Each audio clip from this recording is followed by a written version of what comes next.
Hey, and welcome to another edition of Kyle Meredith with. It's the interview series presented by WFPK at WFPK.org, Consequence, and the Consequence Podcast Network. Thanks as always for making your way here. Check out the series, of course. You know what to do if you like what you see, what you hear. Hit that subscribe button. I put out 3 new interviews every single week. So it's a great way to keep up with your favorite artists. And I'm so excited today because first time I get to meet her and I've been a fan for so long. Sarah Silverman is back. She's got a brand new album from her latest special. It's called Someone You Love. Hello. Hello.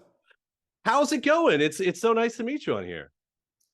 You as well. Yeah. Where are you? I'm in Louisville, Kentucky. Kentucky.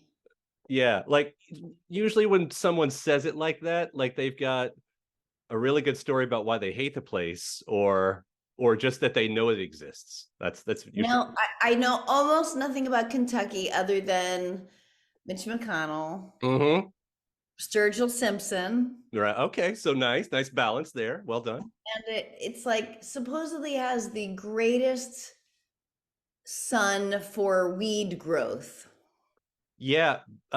Be Real from Cyprus told me the same thing. That's something about the weed here. It's one of his favorites, and that's like Willie telling you that. I mean, Be Real. You know, like he's up there, like he knows what he's talking. I don't know. I'm more of a gummy guy, but I'll take his word on it. So it's. I'm both. I Yeah, like it all the forms. all the forms.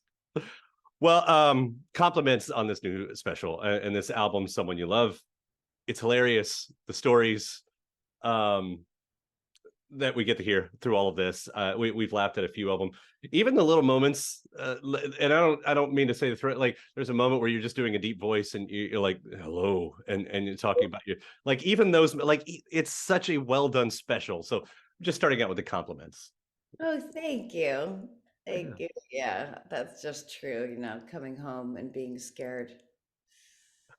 It's funny how it resonated with people, especially women, just coming home and being like, "Hello, hello." My wife was in the room. She said the same thing. No, it makes sense.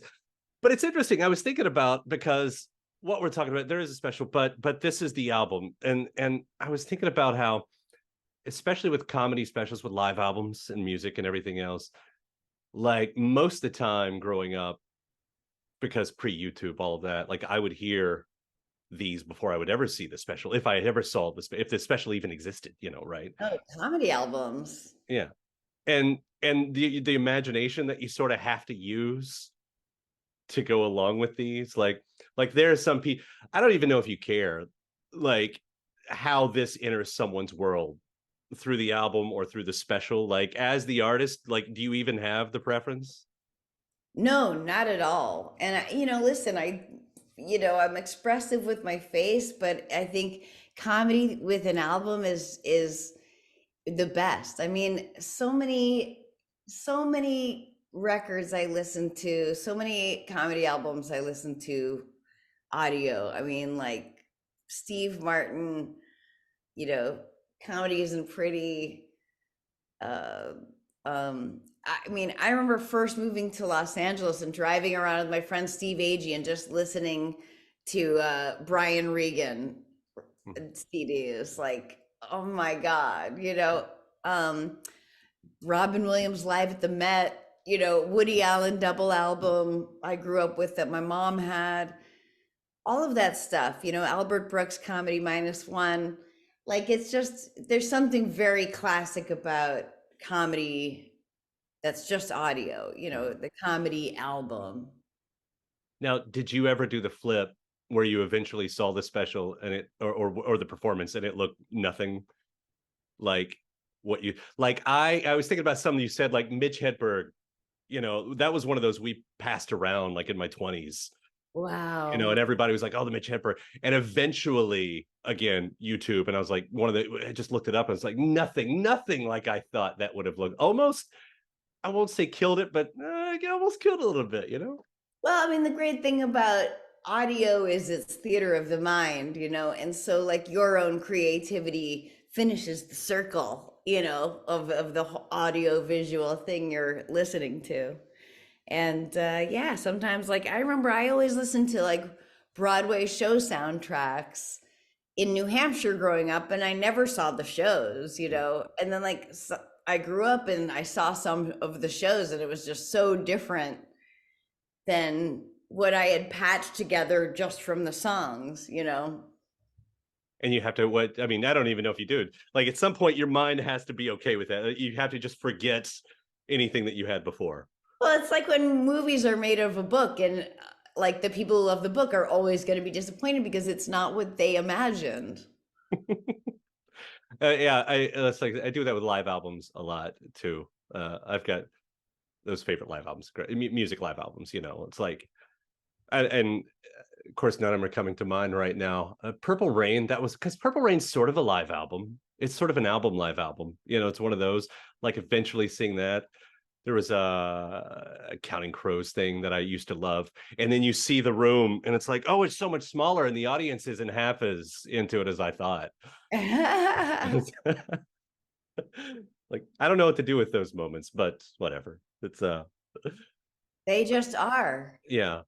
But I should say, so you have it out, and it's out on 30 Tigers, which I'm such a fan of those folks out there. And you've done vinyl this time. I think the vinyl's coming out in December. Have you done vinyl before? I always do a little vinyl. Yeah. Or I know I did with I think the last two anyway. Maybe not Jesus is Magic, but that would have been a good one on vinyl. Yeah. But minus like I'm sure several problematic moments. Yeah, that's always just fun. That's more just that's just for such a few amount of people, but those people care, that it makes it special. Yeah. Where are you on the do you have the people's like, oh, I only prefer vinyl? That's my mode. Completely respected. I just personally don't have the equipment. Although my boyfriend was just like, we need a record player. I've bought so many record players over the years, like, and just never, like, unless you really like hook it up to your speakers and everything, there's so many digital ways to listen to records now. Does that make sense? Yeah. Like that, it's probably a cool time, but you need a little space. Yeah. I'll tell you, I'll say the thing that's not cool to say these days, and I still prefer CDs. I have lots of records. I have lots of CDs. We were just talking about, because I work at a radio station also full time, and so it's just a bunch of music nerds around here, and we were just having that conversation. Like for all of the coolness of vinyl, and there's something about a relationship I still have with a CD. I don't know what that is, but yeah, it's probably your age and when CDs came out and what the age you were when that was and how it hit you and how you experienced music from that point. Yeah.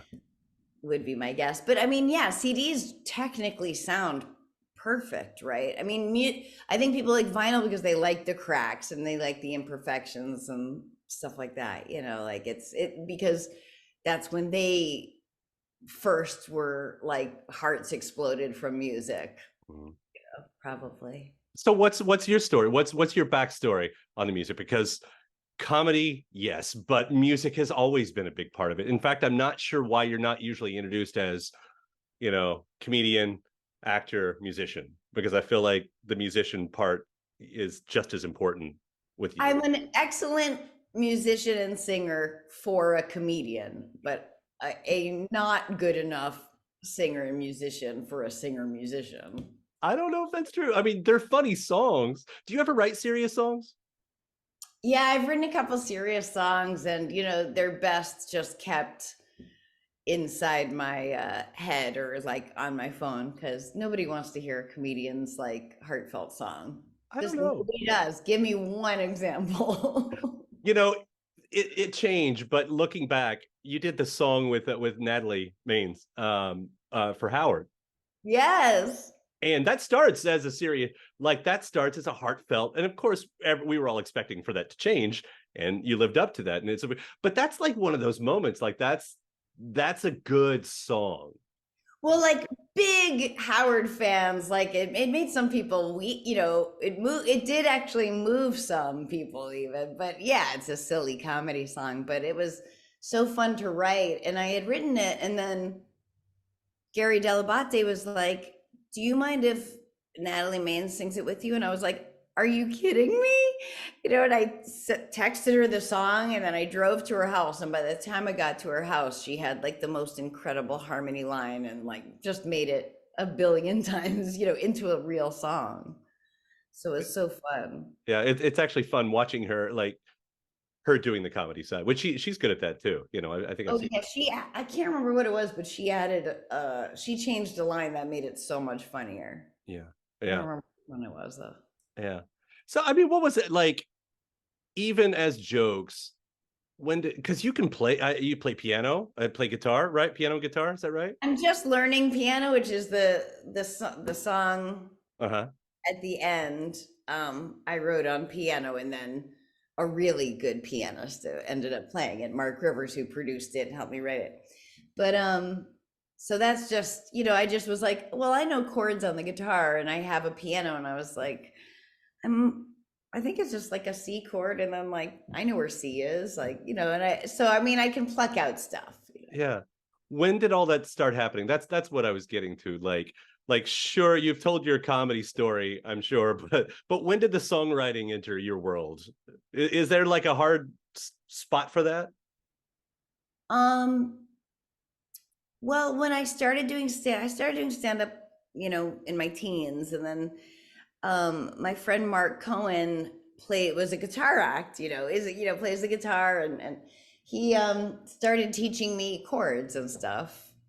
And you know, when I was like 20. And you know, you only need to know a few chords to start writing songs. So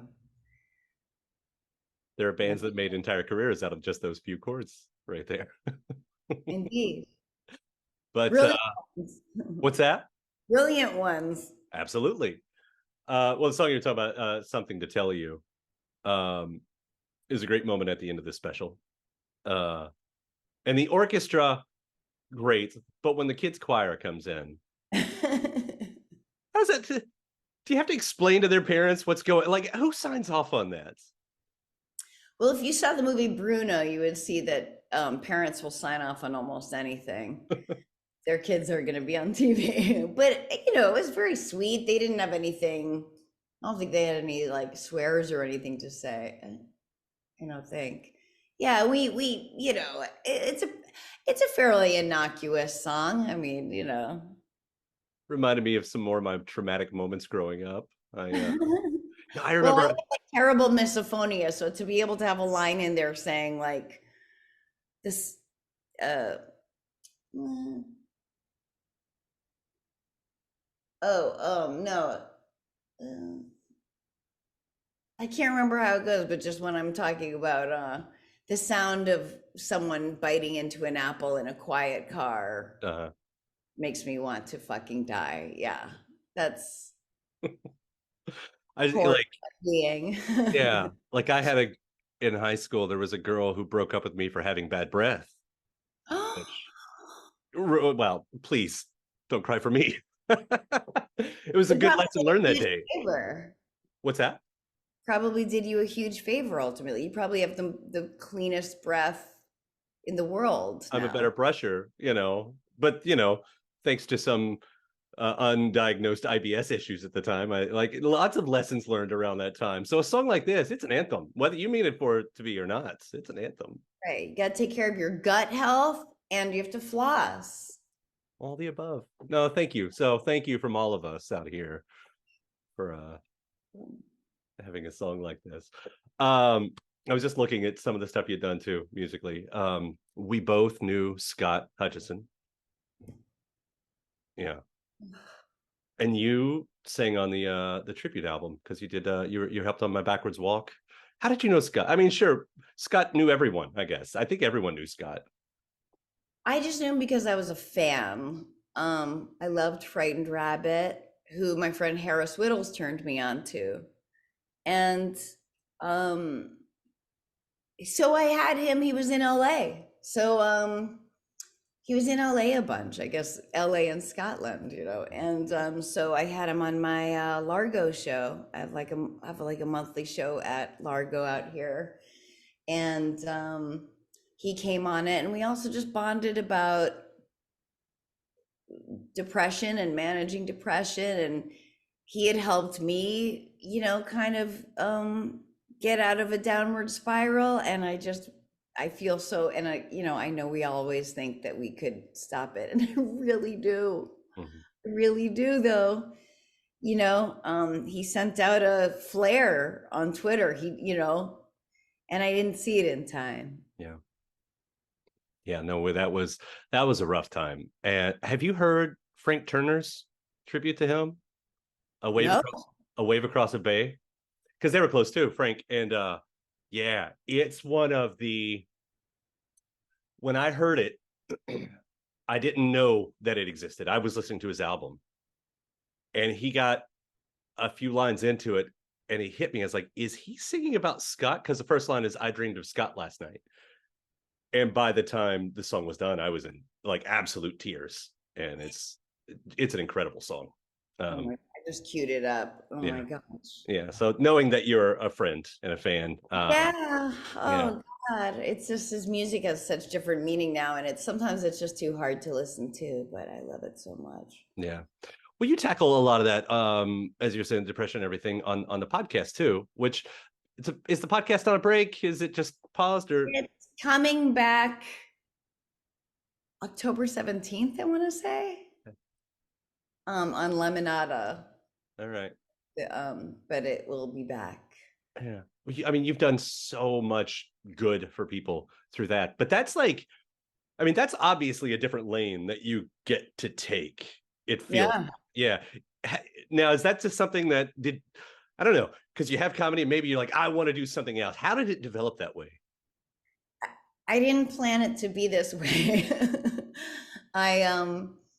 The pandemic hit and I couldn't do stand up, and I was like, I can't, all right, I give in. I'll do a podcast, because it was really jarring and scary to not have stand up, so I got a podcast, and I knew I didn't want to have guests because it is and I am so happy to be on your show and to go on different people's shows, but it is like a fear of mine to have to ask friends to do my podcast. I just can't.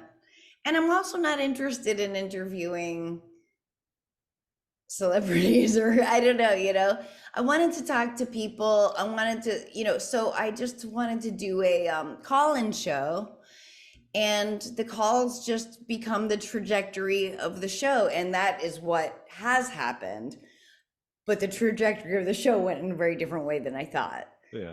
And I really love it. I sometimes listen back and I'm so embarrassed at the gall I have to I'm in no place to, Armchair Expert was taken for a title, and I didn't know it would go that way. But, I try to be very upfront and just like, I'm talking it fully out of my ass right now, but this is what I think, or, I don't know the answer to this, or my take is this. But it's really been exciting for me to put my brain power on stuff that matters like this. It's just stuff that every person is going through, or any person might be going through. And the variety of people that call in just totally shocked me. Also, just because I'm an idiot, and it didn't occur to me that people outside of America or outside of this country could hear, but it's from all over the world, every part of this country. And I really love the places it goes, Yeah. Well, and there's something about like, of course your fans know you. It's like when you're famous, like when you're famous to any degree, it's almost like the bartender thing, like how you can just saddle up to the bar and talk to this complete stranger about anything. And It's there's that comfort. people, even on the street, people tell me very intimate details, I think there's something about comedians too, where, if you were in a restaurant and you saw like Nicole Kidman, you'd be like, oh my God, that's Nicole Kidman. But I think with me, or with comics in general, it just feels like them, so they're like, Sarah, or whoever you are, I think we're more like people that people feel like they know you, they're already comfortable. Yeah. Well, in the hands of the wrong person, who knows what could happen. And I say that in the most complimentary way because your responses honest where you're coming from, but it's done in a heartfelt and personal way. And I think, the fact that I always feel like you're trying to find how you relate to it so you can help in that way. Like, anyway, it's just, I'm so happy to hear that it's coming back because I really do enjoy hearing it. Thank you. Yeah, I'm trying to figure out how to yeah, never mind. Scrap that. Cancel. No, it's great. I mean, I don't have any of the problems that you all are talking about. It's all foreign to me. I'm just fine and perfect. So it's more of trying to figure out what the hell is wrong with everyone else. But no, kidding, obviously. It's great. This special also is hilarious. And I mean that someone you love and everything you're doing. I've been such a fan for a long time, so I appreciate what you're doing. Thank you for taking the time to talk about it. It's awesome to talk to you. Thank you so much. And thanks to my guest. Also, thanks to you for checking out the episode in the series. Before you get out of here, hit that subscribe button. Again, you get 3 brand new interviews every single week. New one every Monday, Wednesday, and Friday at right here on YouTube, or of course anywhere in podcast land, including iTunes, Apple Podcasts, Spotify, Podchaser, NPR, or WFPK.org as well. A great way to keep up with your favorite artists and discover new ones as well. Then after that, actually head over to WFPK.org. That's where I do a show Monday through Friday, 6 p.m. Eastern. It's an hour full of song premieres, music news, anniversary spins, bonus interviews, Monday through Friday, 6 p.m. Eastern at WFPK.org. Consequence has your music and film news. You can also find me on the social media spots, Facebook, Instagram, mostly on Twitter. All 3 of them, the address is at Kyle Meredith. Do hope you like and follow along. That does it for another edition. I'm Kyle Meredith. I'll see you next time.